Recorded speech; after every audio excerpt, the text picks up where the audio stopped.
இன்னொருத்தர் உதவி கேட்கிறார். "ஐயா, என் கதைய கொஞ்சம் கேளுங்க. எனக்கு உதவி பண்ணுங்க" அப்படின்னு சொல்றார். அவர் அதுக்கு, "உன் கதைய நான் கேட்கல. என் கதையும் நீ கேட்க வேண்டாம். உனக்கு என்ன உதவி வேணும் அப்படிங்கிறத மட்டும் சீக்கிரம் சொல்லு" அப்படின்றாரு. அவரு எனக்கு ஒரு ரூ. 10 குடுத்து உதவி பண்ண முடியுமா? அப்படின்னு கேட்கிறாரு. பாக்கெட்லேருந்து பணம் எடுக்குறாரு. ஒரு ரூ. 10 எடுத்து அவர்ட்ட குடுத்துடுறாரு. ரயில் கொஞ்சம் தூரம் போச்சு. திருப்பியும் அதே நபர் கிட்ட போய் உதவி கேட்கறாரு வேறு இடத்துல. எனக்கு ஒரு உதவி செய்யுங்க. என்னோட நிலைமைய நான் எடுத்து சொல்றேன்னு சொல்றாரு. அந்த நபர் உன் நிலைமையெல்லாம் எனக்கு வேண்டாம். என்ன உதவி வேணும்னு கேளுன்னு கேட்கறாரு. ஒரு ரூ. 10 வேணும் அப்படின்னு சொல்றார். ரூ. 10 பணம் குடுக்குறார். அவரு போயிடுறார்.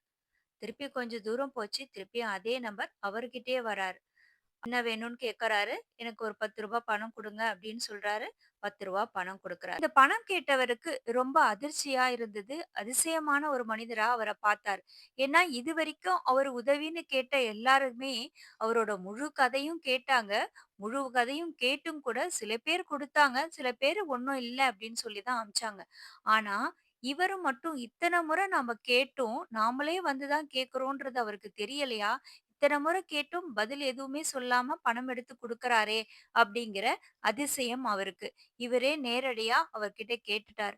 "நான் உங்கள்ட்ட கொஞ்சம் முன்னாடி பணம் வாங்கிட்டு போனேனே, அதே நபர் தானே நானு?" அப்படின்னா, "எனக்கு தெரியும்பா. ஒருவேள உனக்கு என்கிட்ட தான் வாங்கிட்டு போனேன்று தெரியலையோ என்னமோ அப்படின்னு நெனச்சேன்." அப்படின்னு சொன்னாரு. இந்த பணம் வாங்கினவருக்கு ரொம்ப மன உறுத்தலாவும், கஷ்டமாவும் போச்சு. அவர்கிட்ட வாங்குன அந்த ரூ. 30யும் திருப்பி குடுத்தாரு. "என்ன மன்னிச்சிடுங்க. இந்த பணம் எனக்கு வேண்டாம்" அப்படின்னு சொன்னாரு.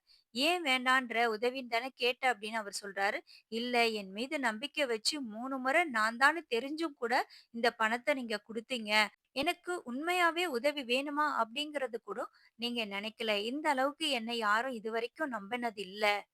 என்ன மன்னிச்சிடுங்க. இனிமே நான் உண்மையாவே இருக்கிறேன்" அப்படின்னு சொல்லிட்டு போயிட்டான். இங்க ஒரு சின்ன உதவி ஒருத்தன முழுசா மாத்திருக்கு. மனிதாபிமானம் வளரணும்னா நம்பிக்கை முதல்ல வேணும். இன்னைக்கு இருக்கிற நிலைமையில நாம எல்லாத்து மேலயும் அவநம்பிக்கையா தான் இருக்கோம். எதை எடுத்தாலும் நமக்கு சந்தேகம். பல நேரங்கள்ல அது தப்பும் இல்லதான். ஆனா இன்னைக்கு இருக்கிற நிலைமையில மனிதாபிமானமும் நேர்மையும் வளரணும்னா கொஞ்சம் நம்பிக்கையும் தேவைப்படுது.